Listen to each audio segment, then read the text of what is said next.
Kapag magulo ng mundo.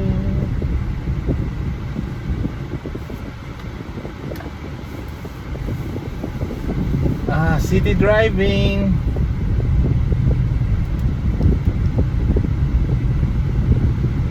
Just follow the rules. Dito sa New Zealand, napaka-safe mag-drive kasi everybody's following the rules, the road.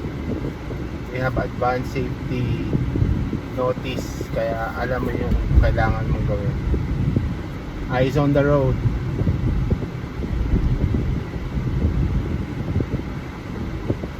Tsaka may speed limit lagi, katulad to 50.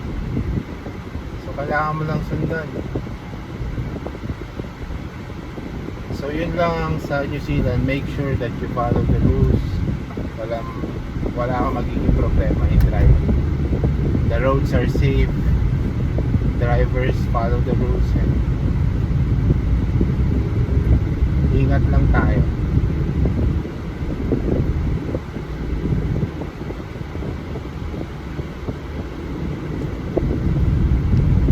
Dapat alam mo rin yung mga shoulder check, mga ganun, susundan mo kasi yan yung mga hinahanap ng mga nagko-qualify sa mga driver's licensure.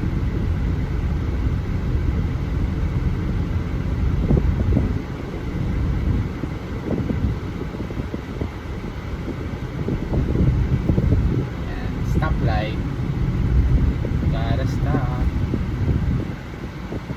Padaanin natin yung mga disabled talaga, nire-respeto nila. Basta may disabled tumatawid, they stop right away.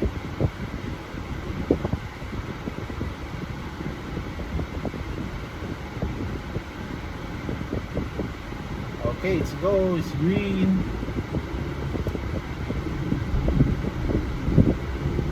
So sa akin, huwag kayong matatakot. Yung mga lisensya naman natin sa Pilipinas, valid naman siya for 18 months dito sa New Zealand. So you can still use it.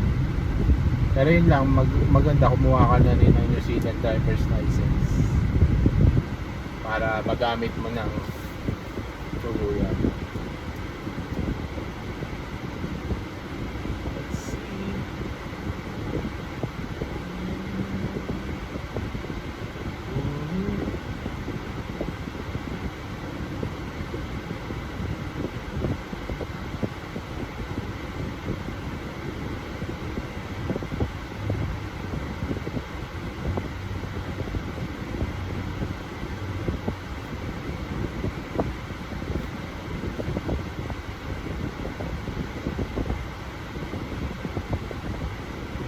Ayan, kailangan natin maghintay. You know, patience is a virtue.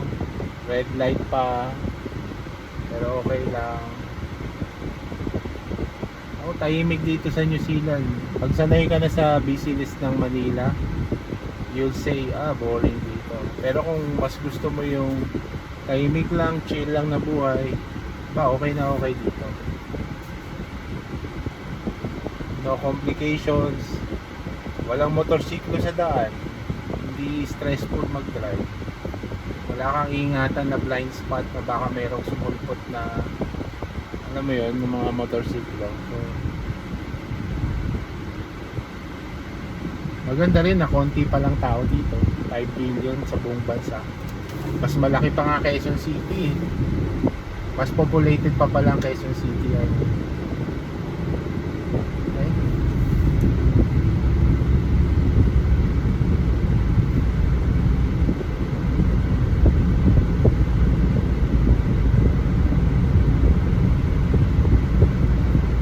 Just keep on the right lang, right side.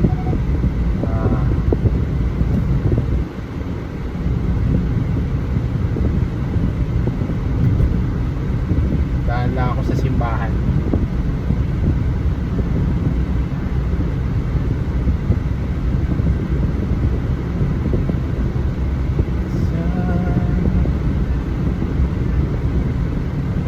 Keep left.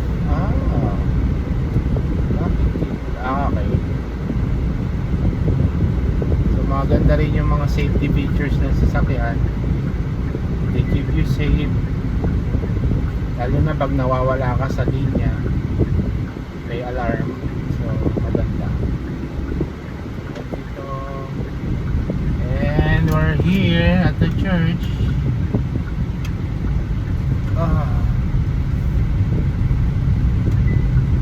Mr. Black.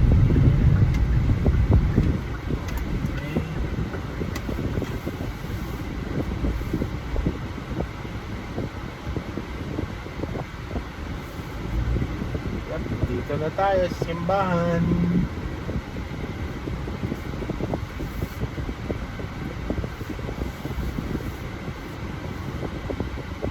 Okay.